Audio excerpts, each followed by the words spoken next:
What is up, everyone? Welcome back to the Star Wars Closet, where we dive deep into a galaxy far, far away. And on today's video, we are breaking down the Naboo Starfighter. Something I have wanted to talk about for a while. Maybe seems random, maybe to you, but to me, I love that vehicle. I always have, I always will. I don't know why, but I want to talk about it. Before we break it all down, make sure you hit subscribe, hit the bell, follow us on X and Instagram, all the things and all the places. We would love to continue talking with you about all things Star Wars. But like I said, on today's video, we are breaking down the N-1 Starfighter. This chrome-plated beauty is not just eye candy. It is a symbol of elegance, innovation, and epic heroism. We're gonna break down how it was made, what makes it significant, all of its killer specs, how it turned the tide in one particular battle,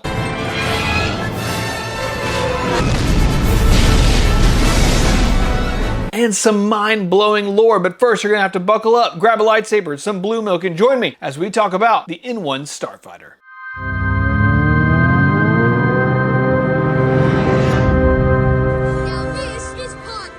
First up, I want to talk about the creation of this iconic ship. In universe, the N-1 was crafted by Naboo's own Theed Palace Space Vessel Engineering Corps, a team of artisans who treated starship design like fine art. Naboo's a peaceful planet, so their tech reflects that. Sleek lines, no aggressive angles, and a chrome finish that's as much about dazzling enemies as defense. To me, it's like if a luxury car went to war. The ship was built for the Royal Naboo Security Forces, around 32 BBY, emphasizing speed and agility over brute force, with lightweight composites and dual J-type 14 solar ionization reactors for power. So that's a good start for what we know about the N-1 in universe, but what about here in our world? Pulling back the curtain and looking in the real world magic, George Lucas kicked off the Phantom Menace in the late 90s. He wanted something fresh, no more blocky TIE fighters. Enter concept artist Doug Chiang, ILM's design wizard, inspired by Art Deco architecture, dragonflies, and even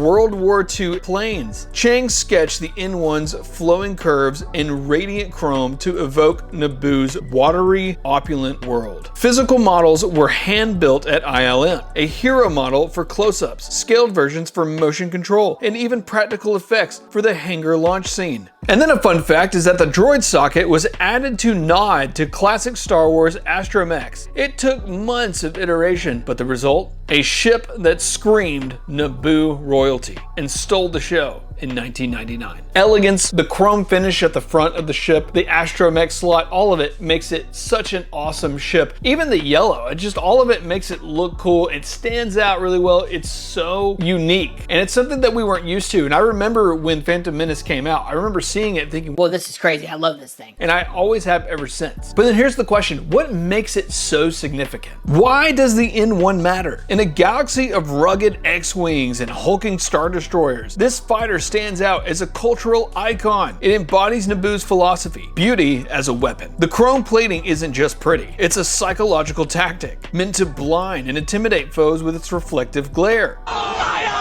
Symbolically, it's the underdog story of the prequels. A small, peaceful world fighting back against the Trade Federation's invasion. Debuting in episode 1, it set the tone for the elegant prequel aesthetic, which would go on to influence later designs. Hey guys, hold up real quick because I want to tell you about today's sponsor, Soundstripe. Soundstripe is a website that I've been using for a long time to easily find and license high-quality music, sound effects, and stock video footage. Before Soundstripe, it took me seemingly forever to find good quality music. But Soundstripe has amazing search and filter capabilities, pre-populated playlists, and many other features that have made finding and licensing music painless. If you're ready to level up your content, check out Soundstripe using the link in the description and offer code The Star Wars Closet for 10% off your first purchase. Thank you so much, Soundstripe, for sponsoring this video. Let's get back to it. And let's be real, it's one of the most fan-replicated models because of how sick it is. Without the N-1, the Battle of Naboo might have ended differently, and Anakin's legend would not have taken off the way it did. And that is one obvious thing that makes the N-1 Starfighter stand out. The Chosen One as a 9-year-old flew it to the Trade Federation control ship and blew it up. So yeah, that's going to add to the mystique of the N-1 Starfighter, but let's talk about the specs. The N-1 is a single pilot starfighter, about 11 meters long with a wingspan of 6.1 meters. Compact, but deadly. Power comes from those twin J-type engines, pushing it to a max atmospheric speed. It's got a Class 1 hyperdrive for quick jumps, perfect for hit-and-run tactics. Now what about the weapons? Twin dual laser cannons mounted at the front for precision fire, plus 2 proton torpedo launchers with 4 torpedoes total, fire-linked for double the boom. Defenses include a ray shield and a particle shield generator, plus a life support system for the pilot. And yes, there's an astromech droid socket for R2-D2 style navigation and repairs. It's got a pretty high fuel capacity with a Nava computer for hyperspace plotting. It is not the tankiest ship with no heavy armor, but its agility makes it a dogfight champ. Pilots love it for those tight maneuvers. Overall, it was engineered for escort duties and quick strikes, not prolonged slugfests. Again, it's agile, it's powerful, it's very, very fast, and it's not a bad ship. Now again, its weakness is that it is so small, it's not gonna hold back from a lot of firepower, but man, it will avoid a lot of firepower. Now, how often was it used? What's the lore of the N-1 Starfighter? The N-1 truly shines in action. Its big moment, the Battle of Naboo and the Phantom Menace. This Naboo squadron launches from the Theed hangar to take out the Trade Federation's droid control ship in orbit. They weave through Vulture droid swarms, showcasing the N-1's speed. 9-year-old Anakin jumps in one of these, pod racing instincts kicking in, he destroys the hangar full of fighters, and in a force-guided miracle, torpedoes the control ship's core, shutting down the entire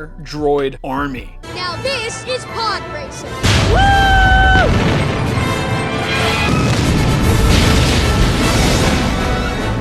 Now overall, lore-wise, it is packed with some gems. There are some variants that include the Queen's Silver N-1 for diplomatic runs and Red Royal versions. Post-Phantom Menace, N-1s saw action in the Clone Wars, escorting gunships, and even in the Mandalorian era as relics. The chrome was actually inspired by Naboo's plasma refinement tech, making the ships semi-reflective to scatter enemy sensors. And in Legends lore, N-1s were exported to allies, but Naboo kept the best for home defense. Oh, and what about Anakin's N-1? It became a legend, inspiring his later piloting prowess. And so there you have it, a quick video, but a fun one because I love talking about the design, the breakdown, the specs of these awesome ships that really aren't celebrated enough. The N-1 Starfighter is an awesome vessel that was used, honestly, not often enough throughout the prequels, but where we got it, it really paid off. It is a masterpiece of design. It is a proven battle winner, and honestly, just pure Star Wars magic. You do not find ships like this in any other universe. From Doug Chiang's sketches to Anakin's heroics, it's proof that style can pack a punch. What do you think? Is the N-1 Starfighter a ship worth celebrating? Is it cool looking? Do you like it? Or do you think it's hideous and terrible? Do you like how it's so extreme what I just said there? Either you love it or you must absolutely hate it. Some of you just might be indifferent. I recognize that. However, I'm someone that loves it. I love the ship, and I don't know why I don't have a little toy version of one here. I'm gonna have to get one. But do you like it? Do you hate it? Do you love it even? Let me know in the comments below. I hope you enjoyed this quick breakdown of the N-1 Starfighter. I enjoyed it. I had a good time. I hope you did too. It was quick. Why not? Why not have just a quick little breakdown video? They don't all have to be 20 minutes long, you know. If you like videos like this and you want to see more, then make sure you hit subscribe, hit the bell, follow us on X, Instagram, all the things. Join the high ground and make sure you are following us everywhere because we have a video that goes out almost every single week. And you're gonna really want to make sure you hit subscribe because I have another giveaway coming up very, very soon. Thank you all so much for watching. I love you all. We will see you all in the next one.